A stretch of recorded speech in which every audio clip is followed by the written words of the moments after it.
first thing that I really want to know about you, man, is your stage name. Because when I look at, when I look at your social media, like on Instagram, um, and your the platforms like the streaming platforms, I see different names. On Instagram, there's Happily Sadistic. There's also Dante, and then if you click into your links, for example, like on your SoundCloud, you've got Eater. So what is the stage name? Of those three, or is it more like you utilize each of them in rotation in a way?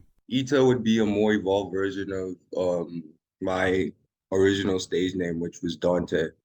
So yeah, I kind of kept that because like it was what grew on people and people just started calling me Dante and I just went with that.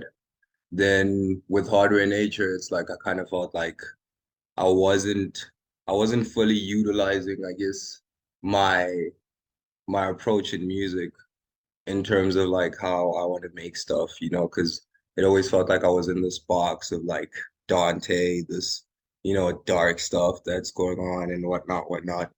Whereas with Harder in Nature, I felt like I could like do a lot more in terms of just expressing myself from just a different point of view. Because at the end of the day, I still feel like I'm human. And sometimes I wonder, I'm like, if this is all someone sees when they look at me, then it's like, there's not much depth to whatever I'm making. So I think that's where Hardware Nation comes in. So it's kind of like an archive I keep for whatever I feel is off left or anything like that. And then I guess with Instagram, yeah, Instagram was just a username. I was just like, okay, happily sadistic, like, because like it's all these, I don't look at music as like something that I do um only like it's the only thing I do. So it's kind of like hard for me to put Ita or any of these names as that. So it's kind of like I can do, I guess, anything when it comes to just my Instagram handle, and it might change, it might not, I don't know. But yeah, there's definitely a lot more other endeavors I'd like to pursue that are outside of music. How did this actually start? Like, I'm very interested in this because a lot of, when I think of an artist of color specifically, who utilizes, words as a means of expressing themselves, I don't automatically think alternative. Well, a bit more now, Word. especially in the SoundCloud era. But Facts, yeah. for you, what sort of kickstarted that? Yeah, how did that? What got you interested in this sort of thing? I mean, well, like growing up, it was kind of like this thing where like I was into whatever is in the forefront. So I just like absorb anything and everything.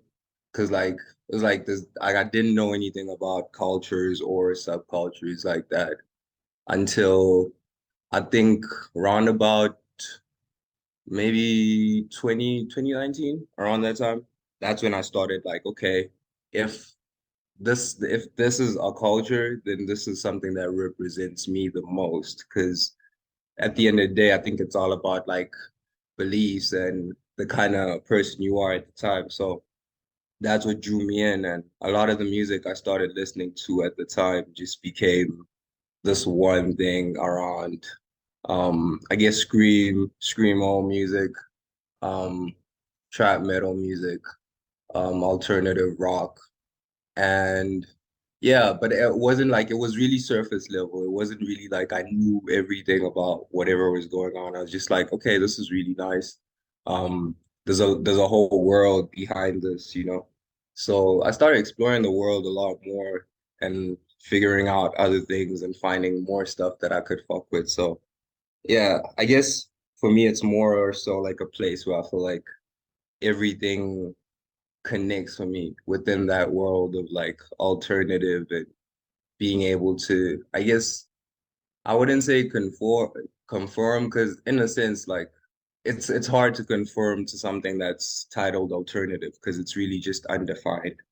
So I think that's what I also like about that. I really like the connection that you speak of because there are various. I mean, I think of someone like Travis Barker, for example, who obviously is part of Blink 182, who has also sort of like Yeah. jumped into the hip hop realm, and he does a lot of the drumming and some of the production for some of the hip hop artists as well, and that's like a really prolific sort of example of, both the genres and the cultures coming together. Right. And I feel like you're someone who is on that tip as well. I feel like this is something that can relate to both, the hip hop audience as well as the alt audience as well.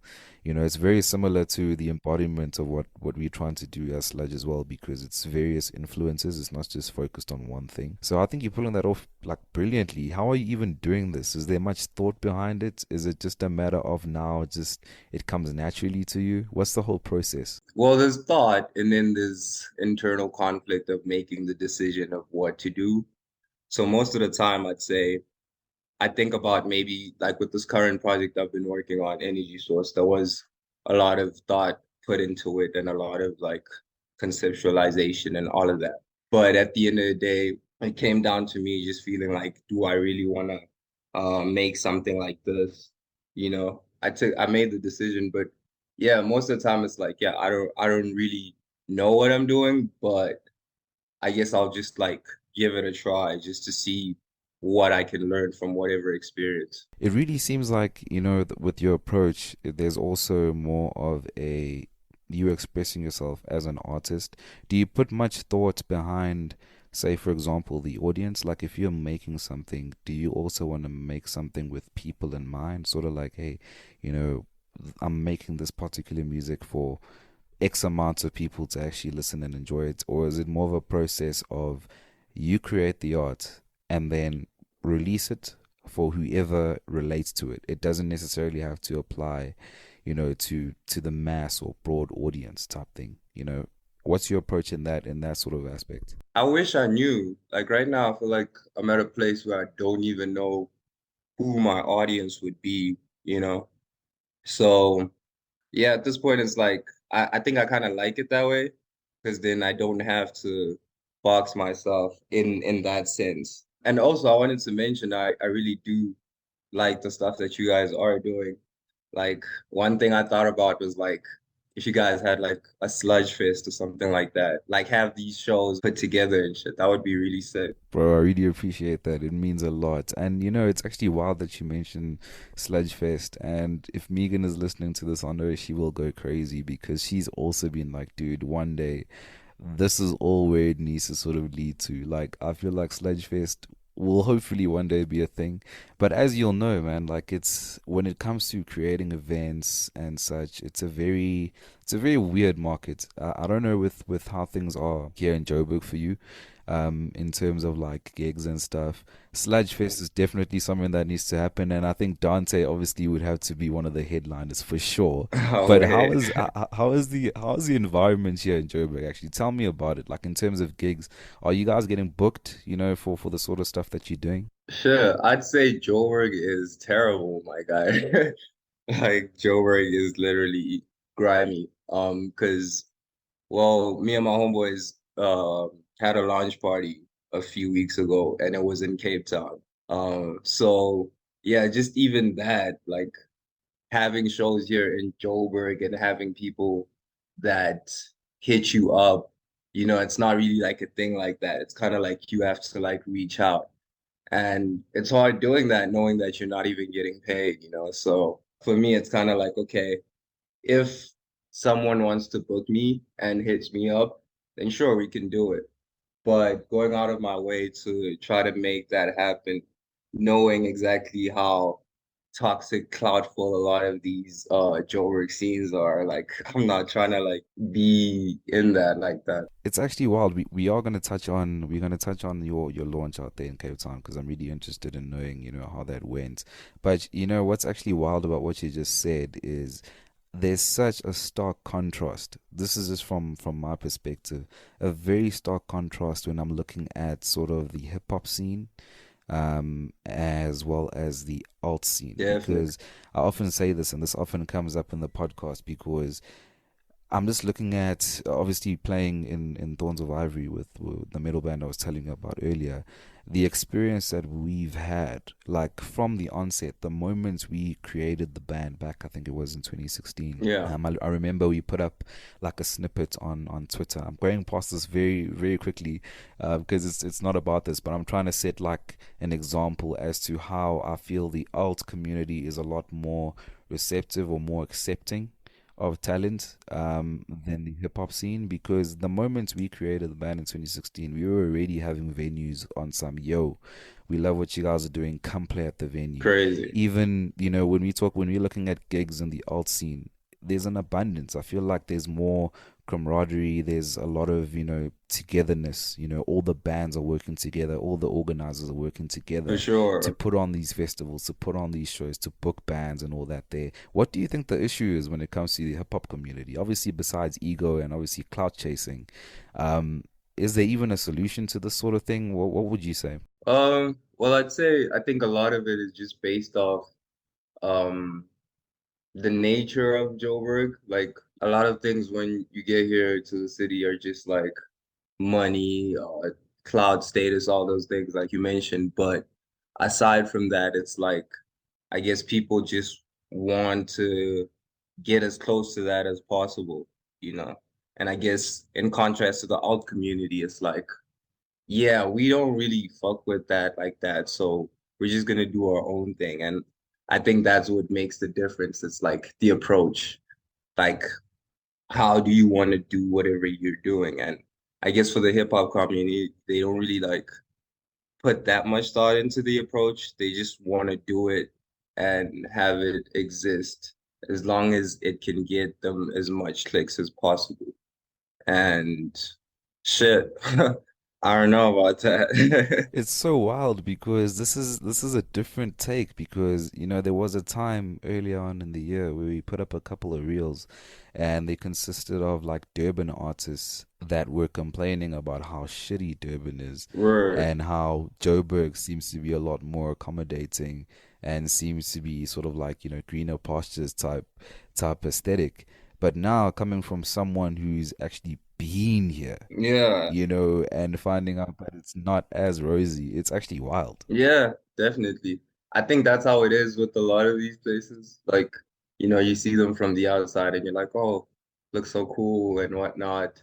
But also, I think attitude also, like, it depends on your attitude as an individual. Like, what do you gravitate towards the most, So if you have a really positive attitude about Joburg and you enter it that realm like that, then it's like you're already in a point where you can actually like benefit from whatever is going on because like you're receptive versus if I'm here thinking, oh, nah, I don't want to fuck with that like I'm very closed off. But yeah, definitely it has a lot to do with attitude also. Yeah, 100%. That's a really brilliant piece of advice. You mentioned obviously going to Cape Town for your launch, you and your homies. How was Cape Town? How did they receive you guys? And how did the launch go? And we need to talk about what it is specifically that you were launching as well, because I feel like that would be one of the most important things. Yeah. So like me and my homies have this thing we do called Gusher. And yeah, we've pretty much been working on it for a while now. Like I think it took us like 5 months to kind of put everything together, or in plus 5 months plus to put everything together because we had to get the songs. Like it's pretty much like a compilation of all, well, not all, but most of the people that have been kind of close to Gusher in terms of like them submitting music because it's a platform. Like people submit their music, their art, pretty much like we have a magazine. So we have these artists that we kind of like were at first base communication with, so we could kind of just reach out and say, hey, dude, we're kind of working on this, and yeah, it would be cool to have your song on there. And yeah, it kind of took a while because yeah, we were running around trying to get songs from this person, that person, that person. But at the end of the day, it's like we had this full compilation, and we were like, what are we gonna do with this? Like initially the plan was to have a live set where these artists could come out and like perform their music. But yeah, that was something else. We're still like DIY, and I think figuring that out would have been a lot more of a headache in terms of like also just getting the equipment. So we settled for a launch party. Thank God for the other radio, because yeah, they helped us out with putting that together and let us pretty much use their space to kind of showcase whatever we had. So yeah, big shouts out to them, Ikey, because without them we wouldn't have had a lot of the venues, and they hooked us up with a drink sponsor. That was pretty cool. Yo, this all sounds very interesting. Shout out to the other radio for, going overtime and ensuring that something this beautiful actually, comes to light and to fruition. I really love the whole concept as well that you guys are going for in terms of it's a compilation. What is sort of the end goal? Is it to sort of elevate everyone that's involved in the compilation? How does it take, the artist from point A to point B in a way? I think maybe the intention comes more from a selfish point of view, because it's like we as artists, when we started out doing this shit, because um yeah, we started from a really young age. It's like we never really had a platform where our songs could be, playlisted or, put on a compilation where then it would be like this merchandise of a CD. So, yeah, I think just having that as an artist is very motivating. And like, I'm from the hood, like, we ain't never had that type of shit, like. And the thing is now making that and then just having artists to be low key underground, like whatever people want to call it, but yeah, just having them on that, I think it does more for them and also us, because then we look at that and we're like, damn, like we actually did that. So in that sense, yeah, that was kind of the intention for that, just to be able to, yeah, put us and put everybody we know in this one CD to kind of be able to say, yeah, we see what everybody's doing and it's pretty cool. Here's a physical version and et cetera, et cetera. It is important that we have these things within our community. 100%. And I really just hope that this is something, when it comes to Gusher specifically, I hope this is something that you guys never stop doing because you see a lot of great initiatives, that starts, the ideas there, everything is brilliant, but then, halfway they drop it type thing. So this year really does sound like something that would be beneficial, and I feel like there could be, growth. You guys could come up with different compilations every year, whatever the case is. I mean, what is sort of the end goal, or where are you guys wanting to take Gusher? Before we move on to your brand new release as well. Where is Gusher sort of headed now? In terms of direction. Yeah, in terms of the direction, we're still kind of figuring that out. So like even I guess our motto or our approach with everything is just like figuring shit out, because that's what we want to do for all these things. We look at it like individually so that at the end of the day, when we have like, a full package, that's when we can actually make the decision and not even knowing how to go about it. So we kind of just look at everything individually. So, okay, we want to do this, want to do that, want to do that. And then from there, we start tackling, project section by section. And from there, I think that's where we come up with ideas for next thing. So now, I guess with the memory disk, we kind of have now an idea of like, okay, volume two is coming soon, and yeah, definitely. I don't think we want to stop. I don't think we want to stop. So definitely want to make a volume two next year.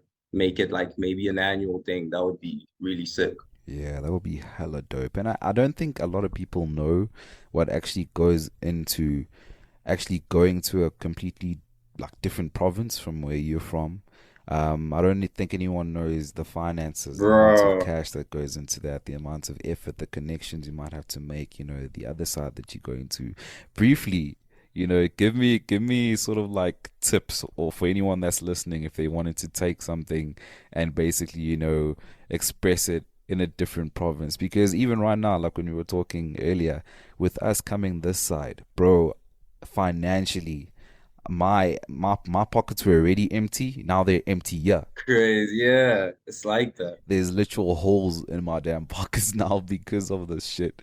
As you said, as artists as well, we don't really get paid, our worth and such. So how did you guys go about, planning for that Cape Town trip and making sure that it was a success? Okay, so like it's well HQ, it's like we manage a lot of these things like together. So we're all based at different locations.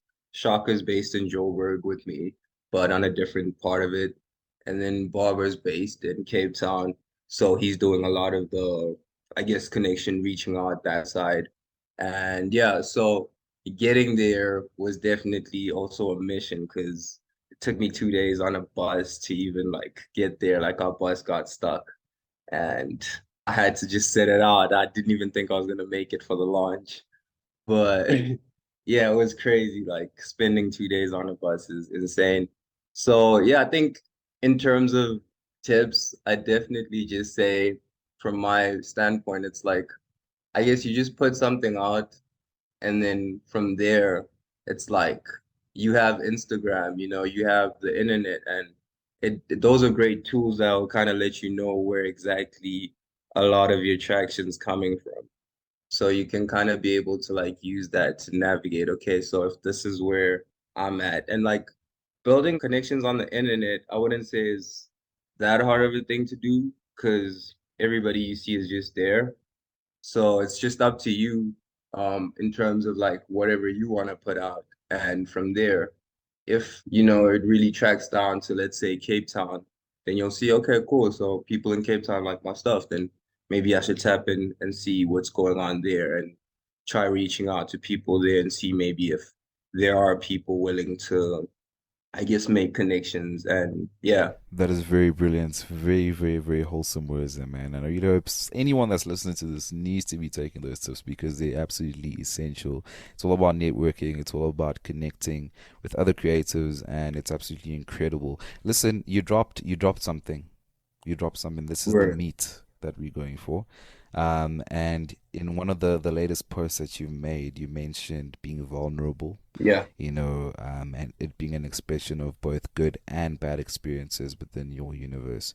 I'd like for you to just let us know what the name of the project is, and also just tell me about it, man. Tell me about it, what it's about, what made you, create it and release it as a body of work as well. And when you knew that, what, this is complete and I need to release it to the world. The name of the project is Energy Source. Yeah. With Energy Source, it's like um it's a lot more, I guess, special to me because it's something that I spent a long time doing. Spent a long time just like going back on the songs, redoing songs, taking off certain songs.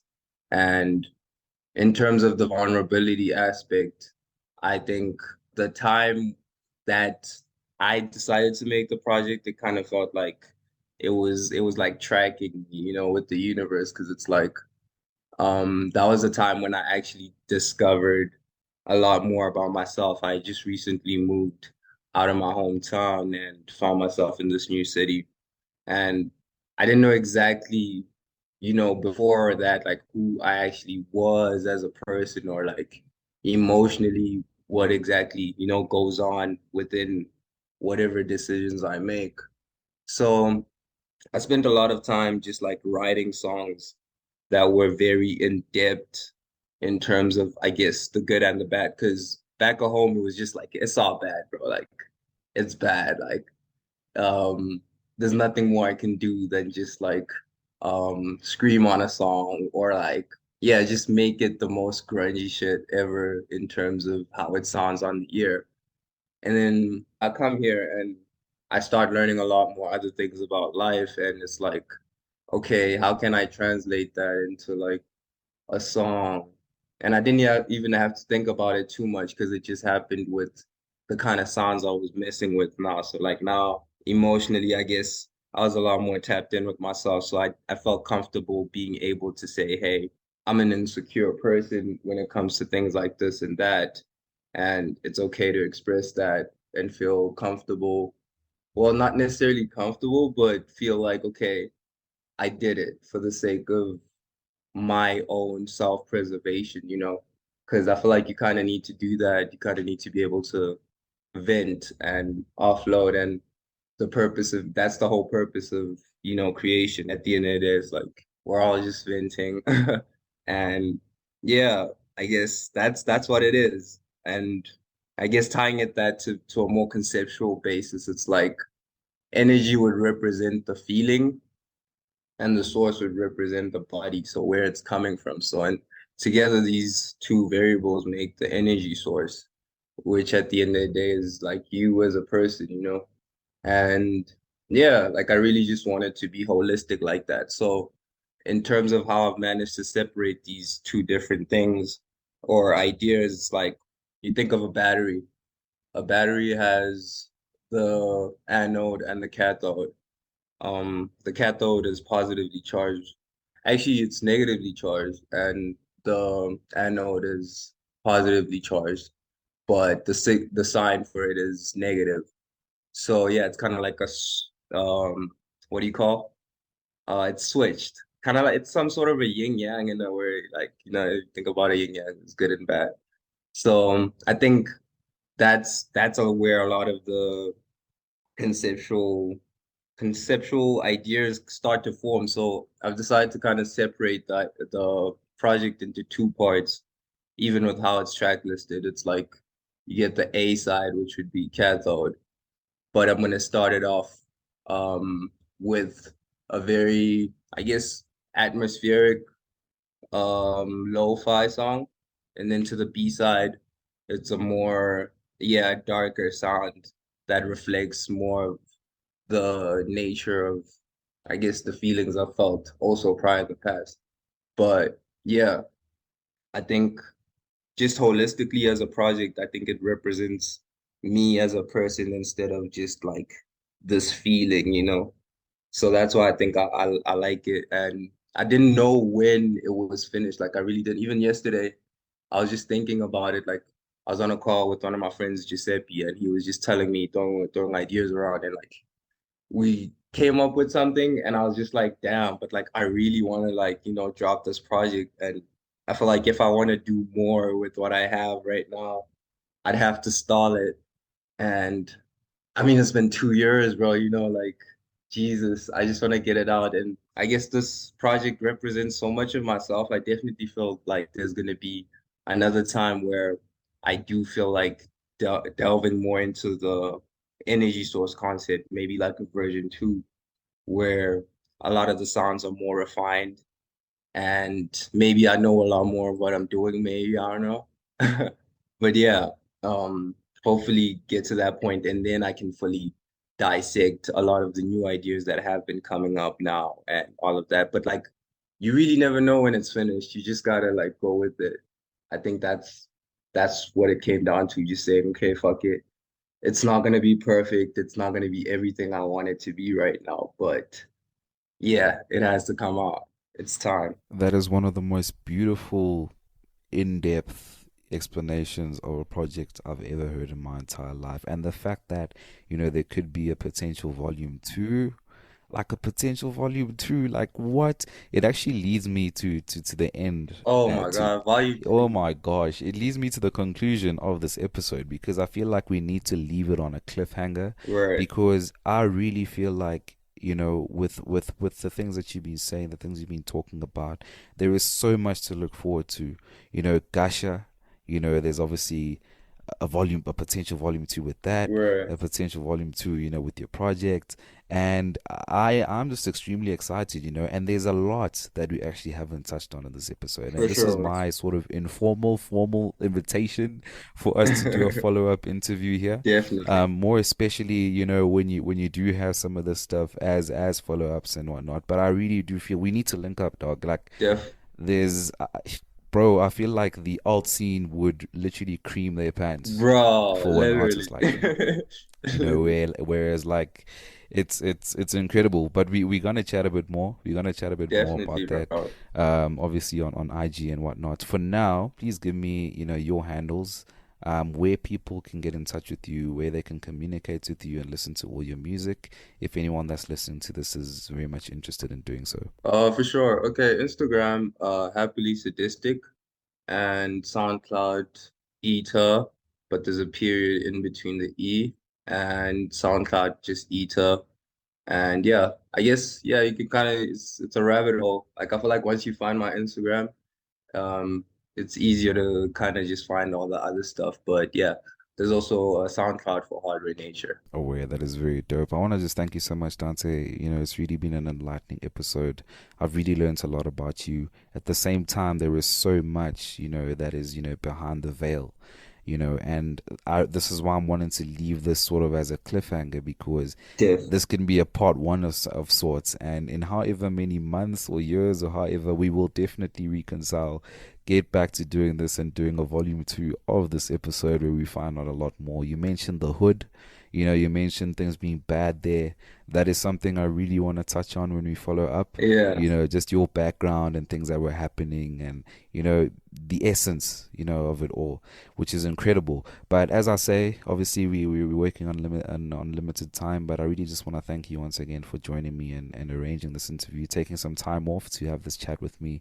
You have no idea how much it means to me. Highly appreciate this, King. Thank you so much, bro. Like, even to you, like, this is my very first interview, so I'm definitely marking that. Like, Sludge got me on that, and I really appreciate that. Like, you guys are sick, like, in terms of what you guys put out, like, every time, consistent. I love it. It means a lot. And obviously, there would be no Sledge Underground with the likes of Dante, Happily Sadistic. You guys, as the artist, make this what it is. So, really appreciate it. We're looking at one of the songs in the Energy Source. Which should we sort of play out with that best represents you? Soul Kiss. Well, I titled it Soul Paint here, but Soul Kiss, it's the intro. For all things Sledge Underground, look at our website, www.sledgeunderground.com. Everything is in the description. We will see you guys next time. Thank you for tuning in. Time is for the taking. I worry when you waste it. Swear we in a matrix. Can't worry about a fake bitch. Now I'm on a lane switch. Pussy niggas hating. I know why you came. You're like, really don't pretend with me. Sing your ass a symphony. Remember what you said to me. I see you, you're an enemy. Like, please don't touch my energy. Sing your ass a symphony. Remember what you said to me. Remember what you said to me.